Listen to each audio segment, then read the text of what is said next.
네, 오늘 베드로전서 4장 1절에 11절인데요. 만물의 마지막에 가까웠으니 라는 제목으로 하나님 말씀 전하겠습니다. 그레고리 스톡이라는 사람이 쓴 책에 있는데요. 질문의 책이란 책이 있는데 그 책에 보면 질문의 책이다 보니까 첫 번째 이렇게 질문을 던집니다. 만약 당신에게 5분의 시간이 남아있다면 당신은 무엇을 하시겠습니까? 이렇게 질문을 딱 던지고 그리고는 몇 줄 밑에다가 여백을 둔 뒤에 또 하나의 질문을 던집니다. 그런데 왜 그 일을 지금 하지 않으십니까? 이렇게 질문을 던지거든요. 5분이라는 시간이 굉장히 중요합니다. 5분이라는 시간을 돈으로 환산하면 특별히 TV 광고에 5분 할애하면 어마어마한 천문학적인 숫자죠. 보통 TV 광고에 한 제품 광고하는데 15초, 길면 30초. 제가 재보니까 30초는 어마어마한 돈이거든요. 특별히 운동 경기에서 5분 엄청난 시간 아닙니까? 축구 같은 경기에도 간혹 보다 보면 다 이긴 경기인데 마지막 그 5분 언저리 타임을 버티지 못해서 뒤집히는 경우가 대단히 많잖아요. 100m 같은 단거리에서도 0.1초가 아니고 요즘 0.01초까지 이렇게 달리기. 저는 이제 유튜브에 운동하는 거 좋아하니까 이게 이제 알고리즘으로 떠서 전국 체육대 그 100m, 200m, 300m 이렇게 남녀 초등학교부터 중학교 그거 보는 거 되게 좋아하거든요. 그러니까 막 우리나라 누가 제일 빠른가 막 근데 0.01초 차이로 막 그렇게 금메달, 은메달 갈리고 너무 재밌더라고요. 지난 항저우 아시안 게임 때 롤러스케이트 계속 이야기하니까 그 친구들 기가 너무 가려울 것 같은데 스피드 남자 대표팀 그죠? 마지막에 1등한 줄 알고 다 이겼다 그러고 만세하는 바람에 뒤에서 대만 스케이트 선수가 발 내미는 바람에 금메달 놓쳤잖아요. 그러면서 군대 가야 된다고 막 억울해서 막 그러고 있던데 금메달 못 따서 그때 몇 초 차이를 졌냐? 0.01초 이렇게 딱 0.01초. 그러니까 0.01초 때문에 금메달 놓치고 군대 끌려가고 응급 환자에게 5분이라는 시간은 생명이 왔다 갔다 하는 중요한 시간 아닙니까? 소방관에게도 5분이라는 시간 대단히 중요하거든요. 그렇다면 여러분에게도 5분이라는 시간 때문에 혹시 실패와 좌절을 경험하신 적이 있습니까? 어떤 사람이 말하기를 아마추어와 전문가의 차이는 5분 더 하느냐 덜 하느냐의 차이가 있다. 달려있다 이렇게 얘기합니다. 그래서 5분 더 공부하고 5분 더 운동하고 5분만 더 대화하고 5분 더 기도하라 그렇게 권면하기도 합니다. 오늘 우리가 함께 읽었던 이 본문 특별히 베드로 전서인데요. 만물의 마지막에 가까이 왔다라는 표현을 빌려서 시간에 관해서 특별히 말하고 있습니다. 시간. 하나님의 사람 모세도 시편 90편을 통해서 하나님께 이렇게 기도합니다. 하나님, 제 인생이 얼마나 살지 좀 알려주십시오. 제 인생이 얼마나 남았을지 좀 가르쳐 주십시오. 그러면 제가 남은 시간 동안 그러니까 행간을 보면 남은 시간 동안 제대로 한번 살아보겠습니다. 모세가 그렇게 기도한 장면이 나오거든요. 다시 말해서 우리가 기도하고 사랑하고 봉사하기 위해서는 시간에 관한 지혜가 필요하다는 거죠. 오늘 우리가 함께 읽었던 본문에도 2절 3절에 계속 반복되는 말 중에 하나가 때라는 단어가 나오거든요. 그러므로 육체를 따라 죄를 지었던 시간들이 지나간 때가 족하다. 그렇게 선언해야 되는 거죠. 우리 옛 어른들 말씀에 무슨 말씀하십니까? 모든 게 다 때가 있다 그러잖아요. 학교 다닐 때 그렇게 듣기 싫었던 그 잔소리 야 공부에도 다 때가 있어. 그때는 왜 그렇게 그게 귀에 안 들렸는지 그때 들었으면 지금 뭐 우리 애들도 마찬가지 아닙니까? 여러분 성경에서도 전도서 3장에 보면 범사에 기한이 있고 천하만사가 다 때가 있나니 날 때가 있고 죽을 때가 있으며 심을 때가 있고 심은 것을 뽑을 때가 있다 이렇게 나옵니다. 그렇습니다. 모든 것에는 다 때가 있죠. 그래서 사도 바울은 오늘 살아간 우리들에게 정말 중요한 말씀을 이렇게 합니다. 에베소서 5장 15절 16절에 그런즉 너희가 어떻게 행할지 자세히 주의하여 지혜 없는 자같이 하지 말고 오직 지혜 있는 자같이 하여 세월을 아끼라. 때가 악하다. 근데 이 때가 악하다는 말이 영어로는 times are evil 이렇게 되어 있어요. 시간이 악하대요. 다시 말해서 시간은 단순한 효율성의 문제가 아니고 시간 안에 중대한 영적 의미가 담겨있다는 걸 우리에게 지금 말하고 있거든요. 다시 말해서 시간이 때가 악하다라고 하는 것은 다시 말해서 이 시간 안에 선과 악의 전쟁이 녹아있다는 거예요. 다시 말해서 최초의 사람 아담과 하와가 선악과 따먹고 죄짓고 나니까 원래 영혼을 살아야 되는데 하나님이 시간의 한계를 그어버리신 거예요. 그래서 그때부터 죄 때문에 인간은 하나님 앞에 영혼을 빼앗겨버리고 시간에 제한받는 3차원적 존재가 되고 말았다는 거죠. 그래서 우리가 다시 예수님을 믿고 나서 구원의 감격 속에 살아가는 이 하루하루는 그냥 주어진 시간이 아니고 이제는 의미 있는 정말 중요한 시간이라는 걸 알아야 된다는 거죠. 예수님께서 십자가에서 흘리신 피를 통해 용서받고 성령으로 정결케 된 사람만이 자신의 시간을 제대로 사용할 수 있다는 거예요. 더 나아가서 자신의 인생을 제대로 관리할 수 있는 능력도 생긴다는 거죠. 그러므로 시간을 제대로 이해하고 장악하려면 술 취하지 말고 성령의 충만함을 받아야 된다는 거죠. 영적 전쟁에서 사단의 치명적인 전략 중에 하나가 사람들을 게으르게 만들어요. 사람들을 게으르게 만들어서 제때 일을 못하게 만드는 거죠. 그래서 어느 유명한 목사님이 이거 가지고 책 한 권 쓰셨거든요. 게으름. 읽어보셨습니까? 제가 예전에 게으름의 책 사람들한테 엄청 선물 많이 해줬는데 게으름이란 이 단어로 책 한 권이 나왔어요. 성경은 우리에게 늘 깨어있으라 그렇게 권면하고 있거든요. 저는 우리가 오늘 본문을 통해서 우리에게 주어진 시간이 영원히 내 것이 아니구나 라는 것을 분명히 인식하고 기억하고 시간의 청지기로 살아가는 것이 얼마나 중요한가를 말씀드리고 싶습니다. 특별히 오늘 이 베드로 전서는 로마 시대 때 가장 악했다고 하는 네로 황제 박해 때 핍박받는 초대교회 교인들에게 베드로 사도가 믿음을 격려하고 소망을 주게 쓴 서신이 바로 베드로 전서거든요. 특별히 오늘 사도 베드로는 오늘 본문을 통해서 고난에 대한 우리의 시각, 우리의 가치관을 지금 바꿔주고 있습니다. 사실 복음서에 등장하는 베드로와 사도행전 이후에 등장하는 베드로가 완전히 다릅니다. 복음서에 등장한 베드로는요, 고난을 나쁘게만 해석했거든요. 예를 들어서 예수님이 십자가 진다고 했을 때 안 됩니다. 십자가 그거 지시면 안 됩니다. 그렇게 말렸던 베드로가 베드로 전서에 보면 오히려 고난받기를 두려워하지 말라. 완전히 바뀌었어요. 시각 자체가 바뀌어버렸어요. 많은 사람들이요, 고난을 나쁜 관점으로만 해석하려고 하거든요. 심지어 예수님을 믿는 사람들조차 고난은 악한 것이다, 저주다. 요즘 우리 멜성경 큐티가 제가 참 읽기 힘들어하는 욥기거든요. 손이 안 가는 욥기. 그래서 성경 중에 그 66권 중에 저는 욥기를 사실 잘 안 읽거든요, 목사지만.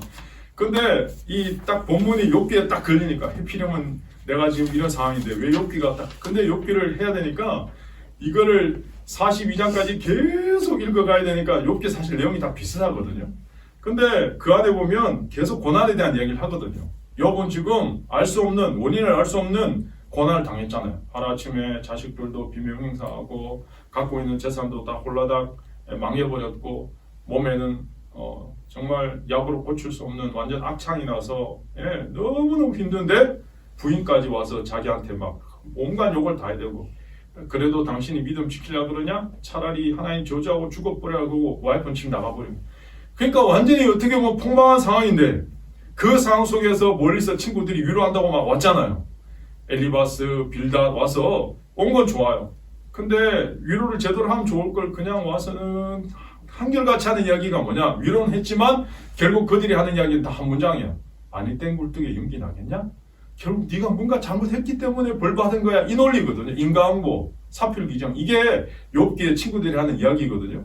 근데 욥은 나 잘못한 게 없어. 나 잘못한 게 없거든? 근데 나도 모르겠어 원인을. 지금 그러고 있는데 그다 대고 그냥 돌직구를 계속 요렇게 저렇게 막 던지잖아요. 저는 그걸 보면서 너무 힘든 거야 사실은. 우리도 그럴 때 있잖아요. 내가 지금 힘든데 내가 지금 힘든 거 다 알고 있는데 와서 야 내가 볼 때 네가 그렇게 뭔가 잘못이 있기 때문에 힘든 거야.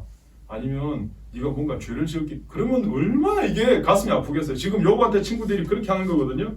오늘 마찬가지죠. 교회에서도 뭔가 사건이 터지거나 문제가 있으면요. 사람들이 뭔가 좀 잘못한 거 있는 거 아니야? 이렇게 생각하는 이상한 경향들이 교회 안에도 예수 믿는 사람들조차도 고난을 악한 것으로 저주로 생각하는 경향이 있다는 거예요. 그런데 오늘 사도 베드로는 이 베드로 전서를 통해서 고난에 대한 우리의 시각을 바꿔주고 있다는 거예요. 조정해주고 있다는 거예요.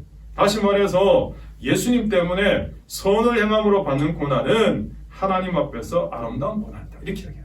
고난도 아름다운 고난이 있는 겁니다. 더 나아가서 고난을 통해서 우리의 삶의 변화가 일어난다는 거죠. 특별히 죄에 대한 우리의 태도 변화가 일어납니다. 고난은 육체의 죄를 끊게 만드는 능력이 있다. 사람이요 고난 오기 전까지는 못 끊는데 고난이 오고 나니까 다 끊는 거야. 엄청난 제약의 세력 속에 있던 사람들조차도 극심한 고난 가운데 있으면요 죄에서 돌이키게 됩니다. 그래서 이런 말이 있습니다. 마귀도 병상에 누우면 천사가 된다. 이런 말이 있거든요. 그래서 오늘 본문 1절과 4절에 보시면 1절에도 육체의 고난을 받은 자는 죄를 그쳤다 이렇게 나와요. 4절에도 극한 방탕에 다름질하던 사람들을 조차 죄에서 돌이켰다 이렇게 나와요.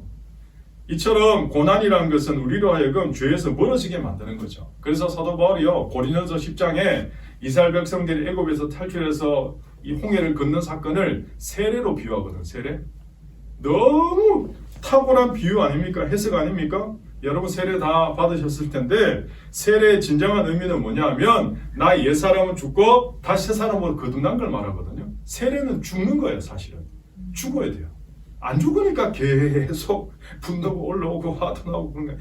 내가 예수 믿는다는 건 십자가 이미 죽은 건데 안 죽으니까 문제가 생기는 거잖아요. 세례는 죽는 거거든요. 근데 죽음으로 끝나는 게 아니고 예수님과 함께 연합되어서 다시 사는 게 세례의 진정한 의미예요.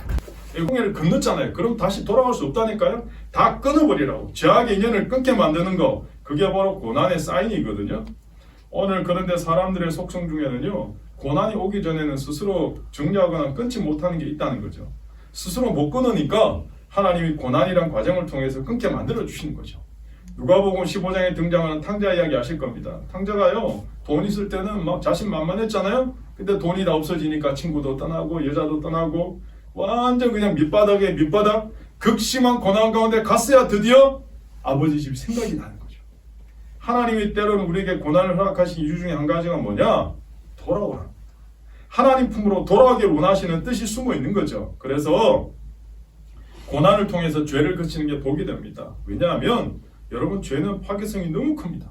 특별히 죄는 하나님과 우리 사이를 가로막는 엄청난 장벽이 됩니다. 하나님과 우리 사이가 가로막히면 어떻게 됩니까? 기도가 막히잖아요. 여러분 영혼의 호흡인 기도가 막히면 어떻게 됩니까? 어떻게 삽니까? 우리가 숨 못 쉬면 죽는 것처럼 영혼의 호흡인 기도가 막히면 어떻게 됩니까? 영적으로 질식하잖아요. 죽잖아요. 사람이 아무리 죄를 많이 지으면요 기도에도 응답이 없어요. 더 나가서 죄는 영적인 답답함이 찾아오게 되거든요. 더 나가서 계속 죄 가운데 있으면 우리를 무가치한 인생으로 떨어뜨리게 만드는 게 죄의 속성입니다. 오늘 악한 마귀는 죄라는 무기로 하나님의 자녀를 계속 무너뜨리려고 하죠. 그러므로 우리는 죄와 처절하게 싸움을 벌여야 되거든요. 히브리서 12장 4절에 보면 너희가 죄와 싸우되 아직 피 흘리기까지는 대항하지 아니하고 그렇게 나옵니다. 우리가 정말 하나님 앞에서 죄와 싸워서 승리하기 위해서 시간을 분별하는, 때를 분별하는 지혜가 필요하다는 거죠. 그런 의미에서 오늘 우리는 만물의 마지막에 가까운 말세를 살고 있습니다. 제가 말세란 이 단어를 몇 번 설교할 때마다 정리하는데요. 말세란 이 단어에 헷갈리면 안 됩니다. 성경적인 말세의 명확한 정의는 예수님이 오셨던 초림과 재림 사이 이 전체적인 시간이 말세입니다. 2000년 전 예수님 오셨잖아요. 예수님 다시 안 오셨잖아요. 그러면 우리가 지금 뭘 살고 있는 거예요? 지금 말세를 살고 있는 거예요. 그러니까 말세 때문에 이 단어 때문에 막 혼란이 있고 말세인데 어떡하지? 이미 우리는 말세를 살고 있는 거예요 지금. 그러니까 이 단어에 여러분 혼란이 오면 안 되는 겁니다. 그러니까 정확한 개념을 갖고 살아야 되죠. 그럼 우리가 지금 말세를 살고 있는데 이 말세에 하나님의 사람들이 강력하게 하나님 앞에 쓰임받고 승리하는 삶을 살기 위해서 어떻게 되냐? 제일 먼저 전제조건이 고난을 통해서 죄를 끊어야 된다. 죄를 끊어야 된다. 죄를 끊고 난 다음에 그걸 어떻게 살아야 되냐? 그래서 사도 바울은 이 마지막 때에 하나님의 뜻을 분별하고 승리하는 삶을 살기 위한 세 가지 자세로 오늘 보면 7절부터 11절까지 세 가지 이야기하는 겁니다. 첫 번째는 정신을 차리고 근신하여 기도. 두 번째는 뜨겁게 서로 살아. 마지막 세 번째는 선한 청지기 같이 서로 봉사하라. 첫 번째, 정신을 차리고 근신하여 기도하라 그러거든요. 여러분 정신을 차리고 기도해야 돼요. 그냥 아무 생각 없이 중원부원 기도하면 안 된다는 거죠. 타켓이 정확해야 되죠. 지난번 아시안게임 때 우리 양궁 선수들이 화살로 탁 관역 맞출 때 정중앙에 딱 10 맞출 때 대단하지 않습니까? 그처럼 우리의 기도도 정신을 차리고 하나님 앞에 분명한 타깃을 가지고 기도해야 된다는 거죠. 기도는 분명한 타깃을 가지고 구체적으로 기도해야 돼요. 구체적으로. 우리는 하나님 앞에 기도할 때 특별히 말씀을 붙잡고 기도해야 되거든요. 그리고 정신을 집중해서 기도해야 돼요. 왜? 오늘 세상은 하루가 다르게 너무 발전해 갑니다. 여러분, 과학이 얼마나 편리한 세상을 지금 만들어가고 있습니까? 과학이 너무 빠르게 발전하잖아요. 과학이 이렇게 발전해서 빠르고 편리한데도 사람들은 뭔가 다 그냥 부족해서 헐떡거리고 있어요. 어떤 사람은 돈이 부족해서 헐떡이는 사람도 있고, 어떤 사람은 오늘도 사랑이 그리워서 막 찾아다니는 사람도 있고, 어떤 사람은 건강이 부족해서 늘 건강 힘들어하는 사람도 있고. 근데 여러분 가만히 생각해 보면 정말 우리에게 부족한 것이 무엇입니까? 진짜 우리 인생에서 부족한 것은 기도의 부족에서 발생한다는 거죠. 많은 그리스도인들이 기도에 관한 관심이요, 시대가 흘러가도 기독교 서점 가면요, 기도에 관한 책은 항상 베스트셀러 코너에 올라와 있어요. 이렇게 기도하라, 뭐 저렇게 기도하라, 누가 이렇게 기도했다, 간증도 나오고. 근데 정작 기도하는 실천은 줄어들고 있다는 거죠. 여러분 아시는 것처럼 세계인이 놀랄 정도로 주목한 한국교회 기적은 어디서 왔습니까? 바로 기도입니다. 기도를 통해서 엄청난 부흥의 물길이 한국을 덮은 거죠. 개신교 초기 역사는요, 민족의 순환의 역사와 같이 맥을 같이 합니다. 아무랬던 민족의 역사, 아픔, 그 가난 딛고 일어선 건 기도였습니다. 기도. 그래서 예수님께서 예루살렘에서 그 장사하는 집을 다 정화하시면서 하신 말씀이 마태복음 21장 13절에 내 집은 기도하는 집이다. 그러므로 우리 인생 가운데 기도가 흘러넘치면 우리의 모든 문제가 해결될 줄로 믿습니다. 문제는 흘러넘치는 기도가 없기 때문이죠. 그래서 누가복음 21장 34절 36절에 너희는 스스로 조심하라. 그렇지 않으면 방탕함과 술 취함과 생활의 염려로 마음이 둔하여지고 뜻밖의 그날이 덫과 같이 너희에게 말이라. 이날은 온 지구상에 가는 모든 사람에게 이 말이라. 이러므로 너희는 장차 올 이 모든 일을 능히 피하고 인자 앞에 서도록 항상 기도하며 깨어있으라. 그렇게 말씀합니다. 우리가 이 세대를 살아가면서 깨어서 기도하지 않으면 어느 순간인가 방탕함과 술 취함과 세상의 염려로 우리가 묶일 수밖에 없다는 거예요. 그런데 이 모든 것들을 깰 수 있는 능력은 뭐냐? 기도라는 거죠. 사랑하는 여러분, 기도하실 수 있기를 축복합니다. 하늘 문이 열려야 땅의 문제가 자동으로 열리는 거예요.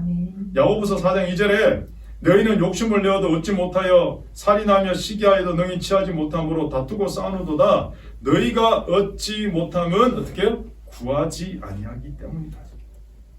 우리가 얻지 못하는 것은 구하지 않기 때문이거든요. 그러므로 사는 여러분, 기도하며 사시기를 축복합니다. 중언부언하시면 안 됩니다. 명확한 타깃을 향해서 기도해야 됩니다. 저와 여러분은 세상에 취해서 사는 사람들이 아니고 성령의 지배받아 살아야 될 사람들인 줄 믿습니다. 그런데 오늘도 예수 믿는 사람들까지도 마귀가 던져놓은 수많은 터부 미신에 걸려 살아가는 사람들 많습니다. 성경에도 없는데 안 된다, 못한다, 이런 말들이 우리 주변에 얼마나 많이 몰라요. 그런데 이 모든 한계를 다 깨고 주님 앞에 쓰임받는 인생이 될 수 있습니다. 그게 가능한 것은 바로 기도입니다.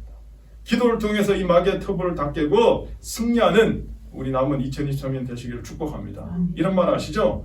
기도하는 한 사람이 기도 없는 한 민족보다 강하다. 여러분 한 분 한 분이 기도하면 여러분의 가정이, 자녀가, 또 교회가, 이 민족이 살아날 줄 믿습니다. 두 번째는 뜨겁게 서로 사랑하랍니다. 그냥 사랑하는 게 아니고요, 뜨겁게 사랑해요. 뜨겁게. 근데 이 뜨겁게라는 단어를 다른 말로 바꾸면 열심을 가지고 사랑하라는 거예요. 다른 말은 몰라도 하나님의 교회에서 교회 식구들끼리라도 하나님의 백성들끼리라도 열심히 사랑하라는 거예요. 디모데후서 3장에 보면 말세의 특징들을 사도 바울이 쭉 열거하면서 말세 특징의 가장 큰 특징은 사랑의 질서가 다 뒤집힌대요. 말세가 되면요, 사람들이 정말 사랑해야 될 것 사랑하지 않고 사랑하지도 않아야 될 것을 막 엉뚱한 것들에 사랑하고 인생을 낭비한다는 거예요. 오늘 이 시대가 그런 거 아닙니까? 사랑의 질서가 다 뒤바뀌는 거예요. 그래서 오늘 8절에 보시면 무엇보다도 뜨겁게 서로 사랑할지니 사랑은 허다한 죄를 덮는데. 여러분, 고난 중에도 성도들이 해야 될 일이 한 가지가 있다면 바로 서로 사랑하는 겁니다. 예수님께서 잡히기 전날 밤에요, 제자들과 마지막 만찬을 하시면서 제자들의 발을 다 씻겨주시고 세 계명을 선포하세요.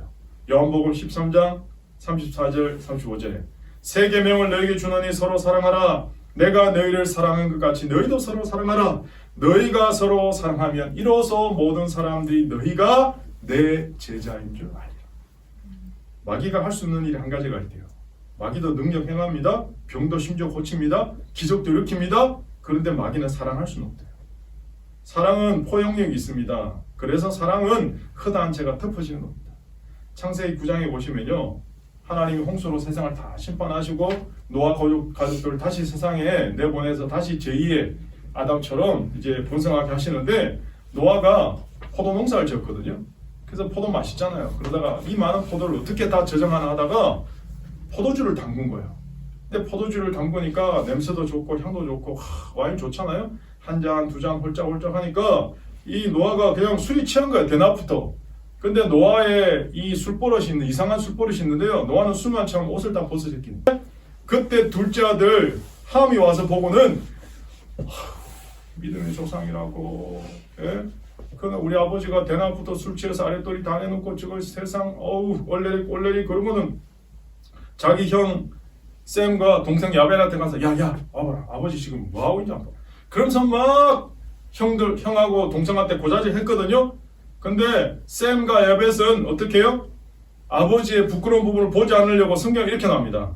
그들의 아비의 하체를 옷으로 덮었으며 그들이 얼굴을 돌이키고 그들의 아버지의 하체를 보지 아니하였다. 이렇게 나옵니다. 사랑은 덮어주는 거죠. 덮어주는 거. 사랑은 덮는 겁니다. 상대방의 허물을 덜쳐내는 게 아니라 덮어주는 거죠. 그래서 오늘 우리는 서로를 품어주는 모습이 있어야 됩니다. 교회는 고발 정신이 투철하고 비판이 살아있는 곳이 아니고 교회는 사랑으로 감싸주는 능력이 충만한 곳이 교회죠. 세상은 고발과 비판이 있지만 교회는 감싸주는 곳입니다. 덮어주는 곳입니다. 여러분 집 깨끗하십니까? 일전에도 누가 저희 집에 방문하니까 막 청소하고 쓸고 닦고. 예, 깨끗한 집과 더러운 집의 차이를 아십니까? 깨끗한 집이나 더러운 집이나 쓰레기는 다 있거든요. 그런데 깨끗한 집은요, 쓰레기가 쓰레기통 안에 들어가 있어요. 더러운 집은 쓰레기가 쓰레기통 밖에 나와 있어요. 이게 차이예요. 안방에도 거실에도 여기저기 다 어질러지는 거예요. 그러니까 야, 이 쓰레기 봐라 그러고 막 장난치는 거예요. 여기 코 묻은 쓰레기도 있네? 이 코딱지 묻었네? 이거 누가 이렇게 했을까? 그 쓰레기 갖고 막 장난치는 거예요. 그리고 이 쓰레기 누가 버렸는지 막 범인 잡기 위해서 위원회를 조직하고 막 난리 치는 거예요. 쓰레기는 쓰레기통에 넣으면 되잖아요. 본 사람이. 교회도 마찬가지예요. 우리 주변 보시면 소위 큰 교회나 작은 교회는 문제가 다 있거든요. 그러나 하나님 앞에서 제대로 쓰임받는 교회와 그렇지 못한 교회의 차이는 뭡니까? 마치 자기 집안에 어질러진 쓰레기 들고 자랑하고 막 난리 치는 것처럼 쓰레기 같은 소리를 내뱉는 교회들이 있습니다. 그런 교회는 절대로 능력 있게 쓰임받을 수 없습니다. 그러나 문제가 있어도 그 문제를 기도적으로 삼고 사랑으로 서로 용납하는 교회는 능력이 있습니다. 여러분, 교회는 시험 치는 곳 아닙니다. 이 사람 몇 점, 저 사람 점수 미달. 우리 다 허물이 많은데 누가 누구를 시험 봅니까? 교회는 시험 보는 것이 아니고 주님의 제자를 만들고 훈련하는 것입니다. 훈련하려면 시간과 의지가 필요합니다. 말세를 살아간 우리들에게 능력은 허물을 덮어주는 사랑입니다. 사랑만이 사람을 건지고 하나 되게 하는 능력입니다. 사랑이 우리 자녀를 살립니다. 사랑이 우리 가정을 살립니다. 사랑이 오늘 우리 교회와 성도들 살립니다. 그러므로 여러분 뜨겁게 사랑하심으로 하나님 옆에 남은 인생 귀하게 쓰임받으시기를 축복합니다. 마지막 세 번째는 선한 청지기같이 봉사랍니다. 선한 청지기같이 은사의 청지기로 살아야 합니다. 우리 교회의 능력은 봉사의 능력입니다. 성도의 능력도 봉사에서 비롯됩니다. 봉사라는 말은 행함이 있는 거잖아요. 이 봉사라는 말을 하면 항상 저는 생각나는 분이 있습니다. 제가 너무 일찍 돌아가셔서 안타까워하는 세 분 중에 한 분인데 예전에 건강전사로 살다가 일찍 돌아가신 60대 황수관 박사님, 막 건강전사로 막 그냥 너무 일찍 돌아가셨잖아요. 그런데 황수관 목사 아버님이 별세하실 때 자신한테 유언을 했대요. 야, 내가 죽거든. 내 이 보증문 안에 봉투가 하나 들어있는데 그거 펼쳐보라고. 와, 아버지가 나 모르게 어디 땅을 사놨구나. 와, 이거 무슨 돈인가 보다. 그러고는 딱 종이를 펴서 이렇게 딱 펼쳤는데 무슨 땅 문서도 아니고 무슨 어음도 아니고 보니까 글자 두 글자 봉사 이렇게 써있거든요. 봉사. 예. 그때 황수관 목사가 봉사하는 인생이 평생 축복된 인생이구나 깨닫고 그때부터 아버지 유언대로 자기는 봉사하는 삶을 살았다. 오늘 그러므로 사랑하는 여러분, 우리에게도 하나님이 주신 사명이 있거든요. 어떤 목사님 사명을 세 가지로 정의하십니다. 첫 번째는 남보다 더 가진 게 사명이래요. 내가 남보다 더 가진 게 뭐가 있습니까? 지식입니까? 돈입니까? 시간입니까? 건강입니까? 은사입니까? 남보다 더 가진 거. 두 번째, 남보다 더 아픈 거. 아픔이 사명이래요. 남보다 아픔을 더 많이 경험한 거. 그 아픔이 사명이 된대. 마지막 세 번째는 남이 가지지 못한 부담감. 그 부담감이 사명이라고 합니다. 저는 오늘 예배하는 여러분 모두가 남은 인생 믿음의 전성기를 사시게 되기를 축복합니다. 지금부터 우리의 전성기가 시작되는 겁니다. 예. 이 나이에 전성기가 시작되는 겁니다. 더 나아가서 여러분이 가지고 있는 각자의 은사를 꽃피우는 인생들이 되시기를 소망합니다. 말세가 되면요, 사람들이 익명의 그리스도인들이 많아지잖아요. 그 말은 사람들이 자꾸 드러나는 거 싫어하니까 그냥 대형교회에 몰려서 조용히 숨어 있고 싶거든요. 대개 사람들이 그렇게 자기를 감추는 건 얼굴 알려줄 필요도 없고 부담 없기 때문에. 근데 교회에서 대부분 봉사하면 어떻습니까? 이러다가 핍박도 있고 피난 받고 상처도 받고 에이 내가 이러려고 했나? 이러잖아요. 근데 여러분 정말 우리가 섬기는 공동체 교회가 붕대려면 달란트대로 뛰어야 되거든요. 움직여야 되거든요. 오늘 9절에도 보시면 사도 베드로가 이렇게 얘기합니다. 서로 대접하기를 원망 없이 하라. 대접하는데 원망 없이 하래요. 여러분 이 말은 단순히 대접이라는 차원이 오늘 본문에 나온 대접이 우리가 그냥 밥 한 끼 삼행이고 이 대접 수준이 아니고 이 당시에는 예수 믿는 사람을 대접한다는 건 목숨을 걸고 하는 자신의 목숨조차 위태로울 수 있는 상황이 벌어질 수도 있거든요. 예를 들면 일제시대 때 독립군 몰래 숨겨주면 어떻게 됩니까? 발각되면 온갖 고문, 형벌 다 받고 심지어 목숨 잃어버릴 수 있잖아요. 오늘 지금 9절에 나오는 베드로가 서로 대접하기를 할 때 이 대접은 그 수준입니다. 사실은. 그러므로 나의 힘으로 하면 금방 지쳐버릴 수 있잖아요. 그래서 11절에 누가 봉사하려면 하나님이 공급하신 힘으로 하는 것까지. 네. 하나님이 주시는 힘으로 해야 지치지 않는다는 거죠. 설령 낙심이 올 때도 있죠. 그러나 일어날 수 있다는 거죠. 하나님이 나를 이곳으로 불러주셨다는 이 감격, 그리고 하나님 앞에 정말 충성하는, 그래서 저는 여러분이 정말 여러분 인생이 미니멈급으로 그리스도인으로 사는 게 아니고 맥시멈급 그리스도인으로 그렇게 하나님 앞에 승리하시기를 다시 한번 축복합니다. 지금은 은퇴하셨지만 그 목사님이 자주 설교 시간에 이런 이야기 하시더라고요. 여러분 제가 여러분 장례식 때 설교할 텐데 장례식 설교에도 좀 할 말이 있도록 사십시오. 세상적인 커리어 말고 하나님 앞에서 할 말이 있는 삶을 좀 사십시오. 그렇게 설교했다고 합니다. 그래서 오늘 저는 여러분에게 오늘 이 말씀을 통해 결단을 촉구합니다. 여호수아가 그의 마지막 인생에서 세겜성에 설교할 때 백성들에게 결단을 촉구하거든요. 여러분 선택하십시오.